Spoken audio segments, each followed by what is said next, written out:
Welcome to the Wisconsin Wellness Podcast. I'm Lori Groh, your host, mental health therapist, and practice owner. Each month, we'll showcase a central theme and provide weekly practical hacks, inspiring interviews, and valuable advice from wellness professionals. Our aim is to help you streamline your wellness and mental health journey. So let's start the show. Hi, welcome to the Wisconsin Wellness Podcast. I'm your host, Lori Groh. Today we have Brian Hite with us. He is a modern-day Renaissance man, blending high-octane stunt work with the science of sport and performance psychology. With over 100 film and TV credits, including a Screen Actors Guild Award for 24, he brings a rich range of experiences to every endeavor. A PhD in organizational psychology and certified mental performance consultant, Brian is a trusted expert inspiring everyone from U.S. military personnel to doctoral students. As founder of Brian Hite Global and co-host of the podcast Poking Holes and Blinders, he offers fresh insights on pressure and resilience. In his book, Begin Again, he combines Eastern and Western wisdom to guide readers toward their full potential. Hi, Brian. How you doing? Good. How are you? I'm well. Thanks for having me. Good. You have a lot of different achievements and things that I could only wish to do besides being a stuntman. I'm more of a sitter, and I like to knit, so I might not do any of that. Okay. All right. Although I think you'd be proud of me. I went down a ski hill on a tube. On a tube. Okay. This last weekend, and that was my big... Not on two boards strapped to your feet, huh? All right. Nope. And I was screaming the whole way down. So, yeah. All right. First off, being both a psychologist and a stuntman, it's an unusual combination. I want to talk to you a bit about how you transitioned into stuntman to psychologist. Did they happen at the same time?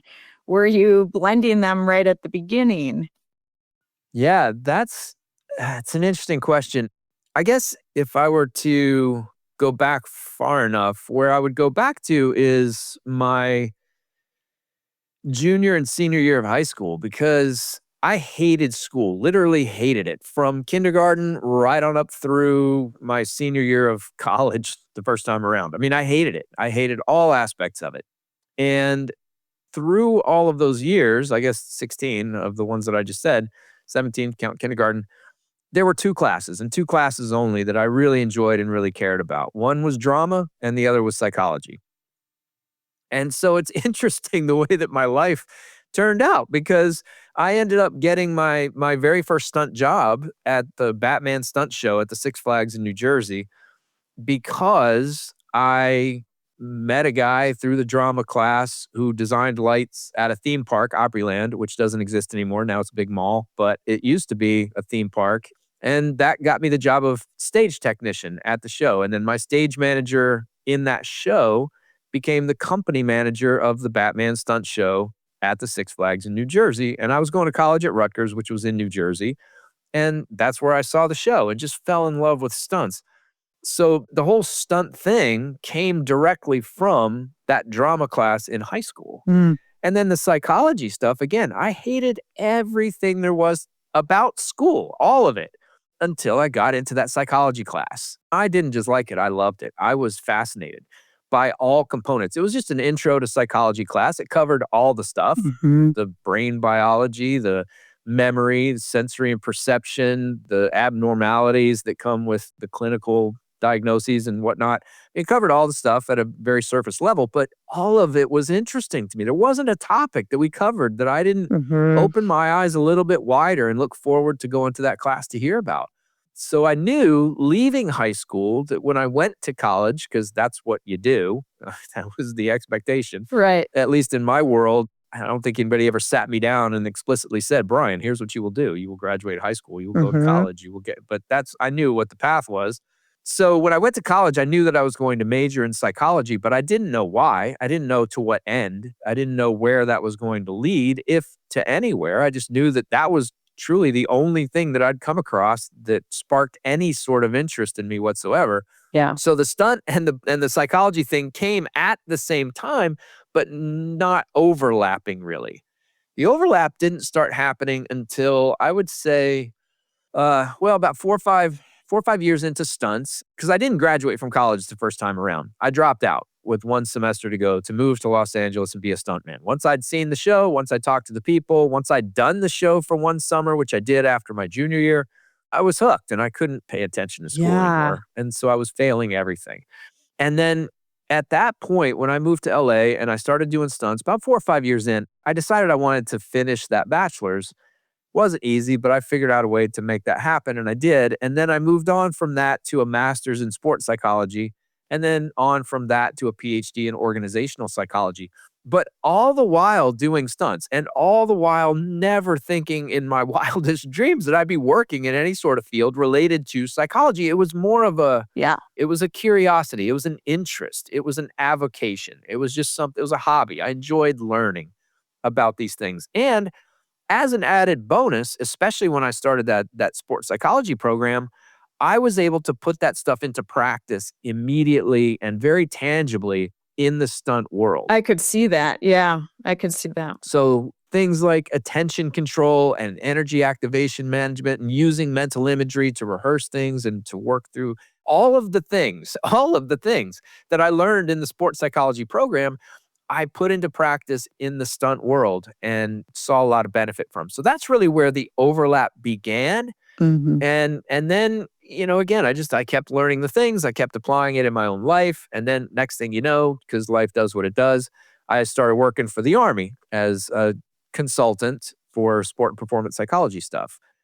Initially focused on performance only in the Okay. sense that, okay, so how do we get soldiers to shoot better or to get in better shape or to learn medical tasks and execute those better? Like these specific performance areas. Commanders would bring us in like, okay, so Hmm. can you help us train this more efficiently, more effectively?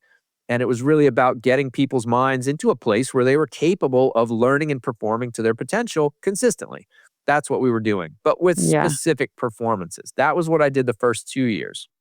Then I quit that job, went back to stunts again full time for another 4 or 5 years, and then went back to the Army again, this time for a total of 9, it was around 9 years, I guess. But this time they'd added a part, and this was really interesting. And I think it's really, this one sucked me in. It was a resilience program. So there was still the traditional Oh. performance side of what we were doing that I just described. But now there was an additional component of resilience, and the theoretical grounding was all the same. A lot of the concepts and techniques were the same. The intent was different, and so the way that it was presented was different, and the discussions around the material was different. And that intent was to provide people with concrete resources that they can use, that they can lean on regularly to handle whatever challenges come up in their lives and in whatever context of their lives, not just at the office, not just at work, but at home too, with spouses, with friends, with kids, wherever the challenges came up, having people develop, learn, practice some different skills and techniques that will allow them to not only deal with the situation better in the moment, but to recover faster and to actually grow, learn, thrive, and flourish as a result of having gone through that challenge in the first place. Mm. And at that point in my life, when I really started to lean into that program, I had just gotten my second divorce, and it was hard. I was going through some challenges of my own. So it was really fortuitous for me to be able to focus all of my energy and attention on these resilient skills from a training standpoint. But obviously, as I was training, I was also Right. continuing to learn and I was continuing to talk about it. I was continually immersed Right. in this stuff that was beneficial for me, but I was able to also offer those benefits to the soldiers that I was talking to. And there was a little bit of overlap with the stunts and the psychology there too, because in order for me to have any sort of credibility with the soldiers, that it can be tough. I'd walk into a room and they're staring at me, the civilian guy. I'm like, all right, civilian guy, teach us all Right. about how we can be better at what it is that we do. Go ahead. So the fact that I had come from a place where I understood what it was like to be in situations where you do it right, or you or somebody you're working with doesn't go home, Right. or at least not in the same condition they showed up. And that's always the goal. So I've been there and was continuing to be there. I never stopped doing stunts. I continued to work throughout. So that gave me a little bit of credibility. It gave me the opportunity to connect those Yeah. experiential feelings and aspects of performance in those types of situations to the material that I was teaching.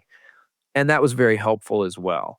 So, and now where I am with my business is keynote speaking and workshops and writing books and talking to any number of populations, Right. education, first responders, corporations around high stakes environments, high stakes situations.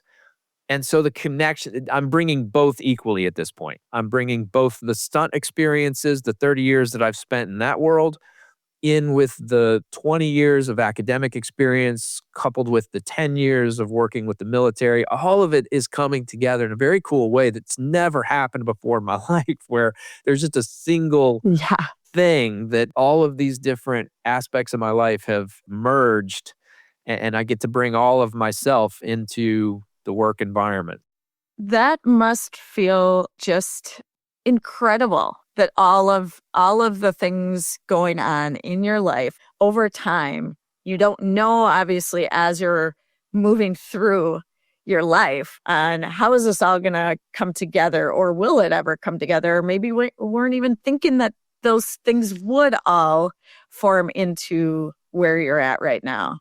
But it does create this. Sounds like a very unique and powerful place to be. I'm really curious about that resilience piece with working with the military, because that is obviously something where you can do all of these trainings, but then there is this other component of what happens after, right? Is that part of what you would be doing and teaching, of like, here are some resources that can help you also in the after? Yeah. Two things around that. Yes, there was a lot of emphasis on here are the tools and resources that you can use in these different environments. Let's talk about how, let's even role play sometimes how. And so you have a good understanding of what these things are and how to use them, when to use them.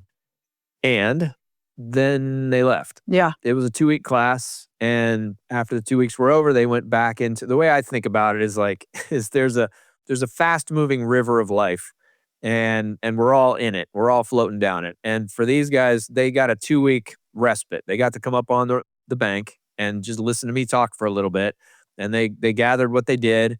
And then they got tossed right back into that river, and the river picked them up and shot them on down, and everything just kind of, it's inertia, really is what it is. Mm-hmm. We have our habits, we have our responsibilities that are consistent and recurring. And anytime that we're talking about implementing any kind of change, it's hard.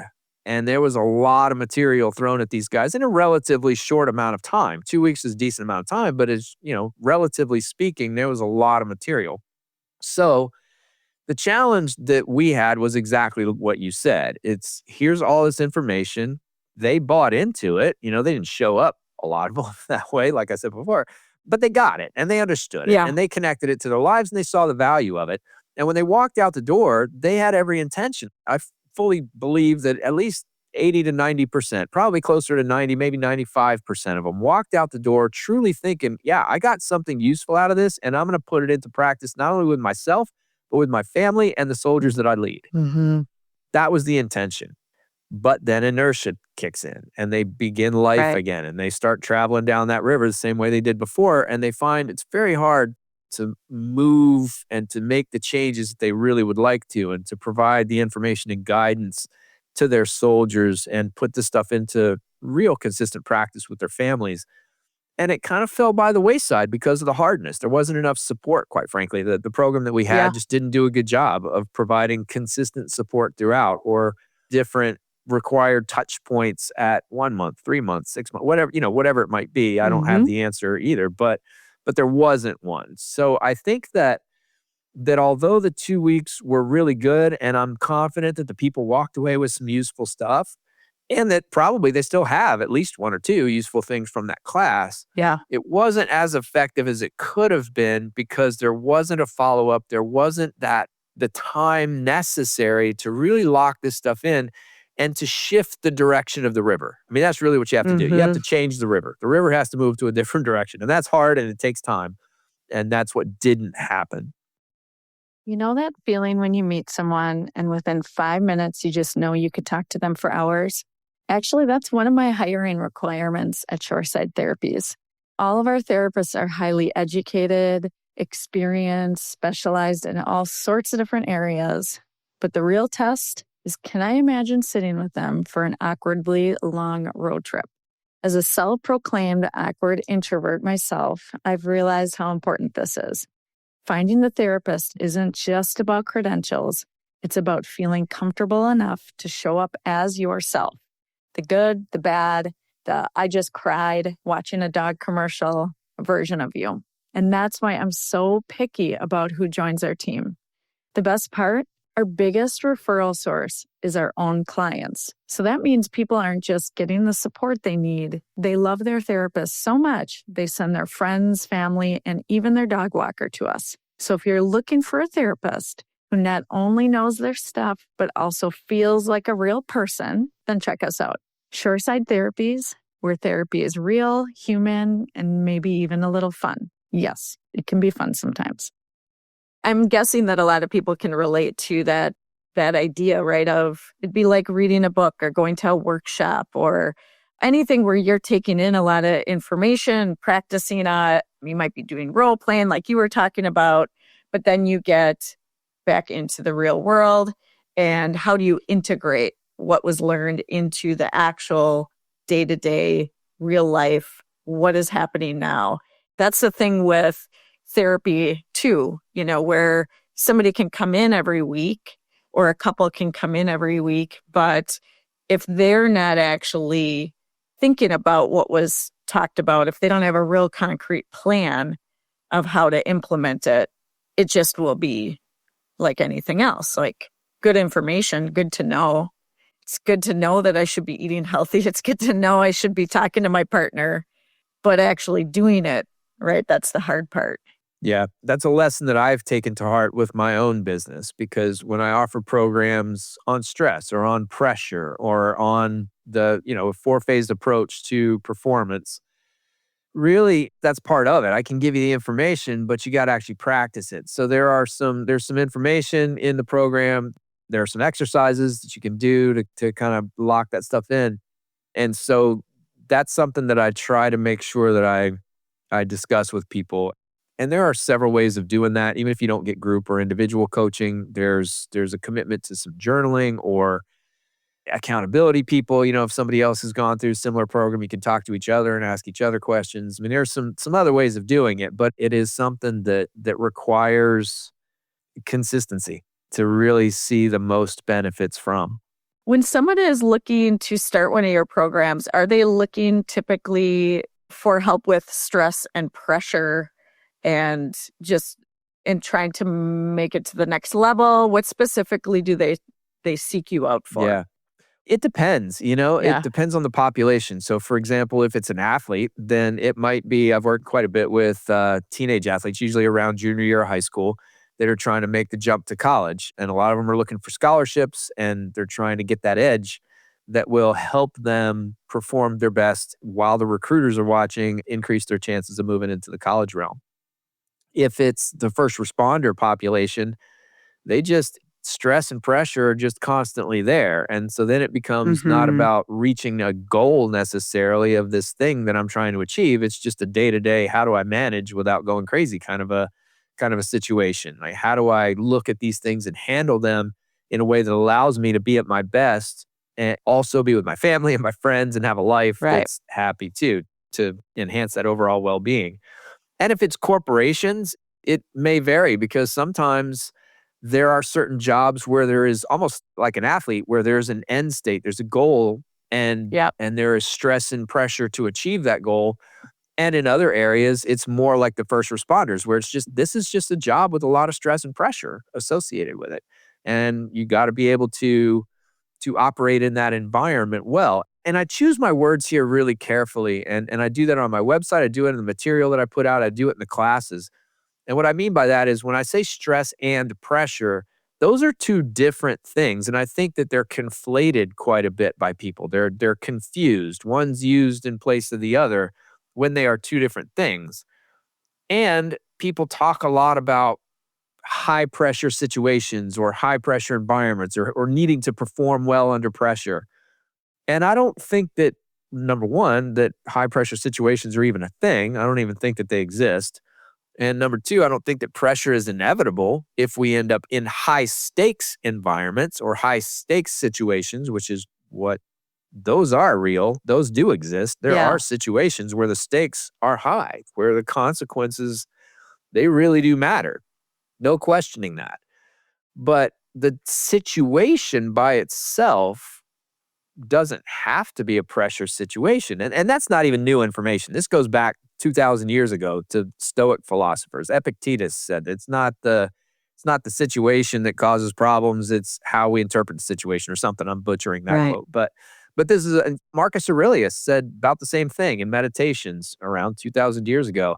Shakespeare said the same thing in Hamlet. Nothing is either good or bad, but thinking makes it so. Right. So it's not the situation that's good or bad or that's going to make us feel pressure. It's how we perceive the situation. And this is where the distinction between stress and pressure comes in. Stress, at least according to, for any theoretical geeks out there like myself, is the transactional model of stress by Lazarus. But what it says is stress is comprised of two things. One is, do we see the situation as a threat? If we do, then we're likely to experience stress. And then the second part, and this is really the critical part, is do we believe that we have the resources necessary to deal with that threat effectively? If we believe that our resources are insufficient, that we don't have what it takes to deal with the threat, well, then stress goes through the roof. Right. So we perceive something as a threat and we don't think we can handle it. That's where stress lives. Pressure, on the other hand, that comes from a focus on outcomes, more specifically consequences. So it's not even the outcome, I succeeded or I failed. It's the consequences that we associate with that outcome. If I succeed, then my life is perfect. My ticket's punched. My everything is, I'm going to be the richest guy ever. Or if I fail, then I'm going to lose my job. I'm going to end up homeless. I have no idea how I'm going to pay my bills. I'm going to lose my family. These are some of the things that, if we are focused on, will create pressure. So is there overlap? Yeah. If I believe that the consequences are very, very strong and very high in this particular situation, the situation is very important, that might influence my levels of stress and vice versa. If I don't think I can deal with the situation well, that increases the probability of me experiencing bad consequences because I think it's all going to go south. It's all going to go badly. Right. But so they're not the same. And I think that's really important for people to understand. And more importantly than that is the next part. And that is, yes, stress and pressure, they are different. We need to understand what they are. But the biggest thing is that we don't have to, nor should we experience either. And some people believe that, number one, we have to. It's inevitable. If we're in a situation with high stakes, we can't not experience stress or pressure. And even worse than that, some people will take it to the next level of, and I need to experience that stress and pressure to make me my best, to allow me to perform my best in that situation. I need to feel that. And my argument there is, no, you don't, and you shouldn't. And here's why. People believe that they do better under stress and pressure because what happens is the sympathetic nervous system will activate and arousal levels go up. Arousal is just simply our level of pumped upness. It's our activation, energy activation levels. And we absolutely need those energy activation levels to be at a certain point for us to do our best, for sure. And stress and pressure can elevate, can activate, can boost those arousal levels, and that can be helpful. But what accompanies that is the anxiety, is the nervousness, Right. and the stress and pressure can boost the arousal too high. So there are other ways that we can regulate, that we can manage our energy activation levels, that we can ensure that our arousal is where it needs to be for ourselves to perform well. And it does not require stress and pressure at all. Not even a little bit. We can do it with breathing. We could do it with just putting certain thoughts in our mind. We can do it with mental imagery, different things that we picture and play out scenarios in our heads. A lot of different strategies that do not require stress and pressure. Stress and pressure are distractors at best and truly just torpedoes of good performance at worst. Mm-hmm. And there's a lack of control typically when we're in that as well, where if you're using imagery or using breathing techniques to get yourself elevated to the point of high performance, I would imagine that there would be some feeling of ownership over that experience when we're feeling that stress, and also for feeling that pressure of, okay, if I don't do this, then my world's crumbling. That doesn't feel like we have physical control, doesn't feel like we have any control. And we don't know usually, am I going to choke or am I going to perform? Yeah. Well, that idea of control is really important. And you're right. And here's how that kind of comes up. I'll start with stress. If we believe that the situation is a threat, let's just start there. So I perceive a situation as a threat. Do I have any control over that?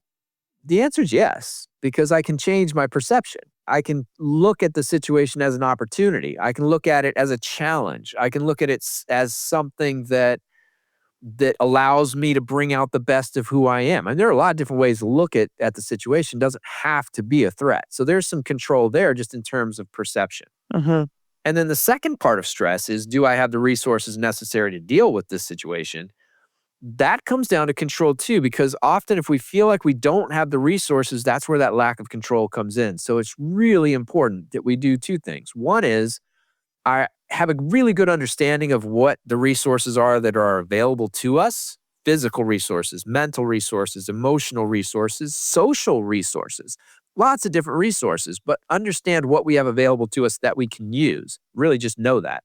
And then number two, continually augment those, bolster them, boost them, add to them regularly. That's how we add control to the situation. And anytime we do any of that, we are reducing stress because we're not perceiving the situation as a threat in the first situation, which will reduce stress. And we are acknowledging and realizing that we actually do have some resources that we can bring to bear on whatever's happening.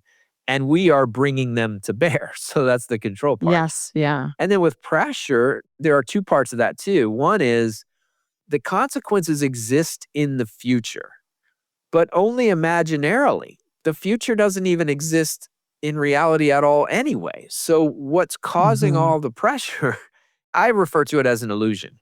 It's not that it's not real in the sense that we're not perceiving it, because we do. When we perceive pressure, it's very real. But I refer to it as an illusion, like the illusion, most people have seen this one, where it's the old lady. If you look at the picture one way, it looks like an old lady with like a shawl Right. or hat or something on her. And if you look at it a different way, it looks like a young lady. Now, the lines in the picture, what you're actually looking at, don't change at all. It's just simply our perspective that Right. changes, that makes one thing or the other. Well, pressure is the same way. If we look at the situation as a threat and we are focused on the consequences, again, either good or bad, and that's something a lot of people don't think about. Most people think pressure comes from, oh my God, if I screw up, then these are all the bad things that are going to happen. But they don't think about the fact that if I think about, well, if I get this right, then these are all the good things that could follow. That also creates pressure. But at the end of Right. the day, the point is that our focus is on the consequences. So if we just change our focus, move our focus from the future consequences to the present moment, right now, when I can actually affect change, this gets back to your idea of control. What can I control right now in this moment that will move us forward? What are the things I can do right now? Because what we do right now will determine the future. The future is determined by now. So instead of focusing on the future, we got to focus on right now, because that's the area that we can influence. So that's why I say it's an illusion. If we look at the Yeah. future, if we look at the consequences, if we're focusing on it as a threat, well, then we experience pressure, and it's very real. But if we just look at the exact same situation differently, it's an opportunity. And there are things right now in this moment that I can do to influence it and set conditions for the success that I want. Well, now there's no pressure. And I'll tell you, that's not even a hard thing to convince people of, because most people have been in a situation where, and this can happen on the playing field, it can happen on a stage, but it can also happen just walking around regular life. When things are just, you're in whatever you want to call it, the zone or flow, Yeah. or I just call it my bubble, whatever it is, but things are just going. They're just going the way that they are supposed to go, the way that it just feels right, and everything's just hitting. In that moment that most of us have experienced, no stress and no pressure were felt across the board. Nobody will disagree with that. No, I was totally in the zone and I felt a whole bunch of pressure. You'll never hear that. Right. You'll hear Right. one or the other. So again, that's how I approach those things. So stress and pressure, they're different things. They are incredibly highly tied to how we are perceiving the situation and where our attention is. Both are harmful to performance, and both should be things that we eliminate in order to allow us to perform our best. Yeah. At our experiences, we can find a lot of those instances as well of our life when we were wrong, when we got our future guesses wrong. And even if we're really close to being correct, it's still not going to be totally accurate. Yeah, and that's an important point too. Is it's one of the things that I hate getting the question. So 5 years from now, where do you see yourself? I don't have the foggiest idea, because I'll tell you what. If you were to ask me 5 years ago where I was going to be, I couldn't have been more wrong about and if you'd have gone 5 years before that, I'd have been wrong about the 5 years then too. I've never been right about any of that ever. So that's a good point. But the other one is that even if we are right, let's say that the consequences that we imagine are 100% accurate, either good or bad. Let's just stick with bad, because that's what really freaks people out. Even if those consequences are 100% accurate, we have it straight in our brains. Is it really as bad as what we expect it to be or think it will be? Usually the answer is no. Yes. And honestly, we are really not as great at predicting the future as we think we are, right? If I were betting on my life trajectory 5 years ago, I would have been completely wrong as well. So why do we keep trusting our future predicting brains when they have such a terrible track record? And even when we do predict something somewhat accurately, especially the bad stuff, you're right, it's never as awful as we imagine. Our brains love to catastrophize, but the reality is usually we're able to figure it out. So instead of assuming we know how things will go, we should give ourselves a little bit more space to be surprised. All right, that's it for today. Thanks for hanging out with me. If you've got something out of this today, share it with a friend who could use a little reassurance. And if you haven't already, subscribe so you don't miss an episode. Catch you next time. Quick favor, subscribe and rate the podcast to help us bring you more expert guests, transformative conversations, and valuable resources. Your support makes all the difference. And don't miss out. Big things are happening. Join the Mindful Advocacy Book Club, kicking off April 17th at 12 p.m. CST. Our first book, Hope in Darkness, is free on Amazon right now. Go ahead and click that link in the show notes. Plus, you get access to exclusive live wellness webinars to grow, learn, and connect. Sign up for our newsletter or visit Wisconsin Wellness Podcast to register. Until next time, stay well, Wisconsin.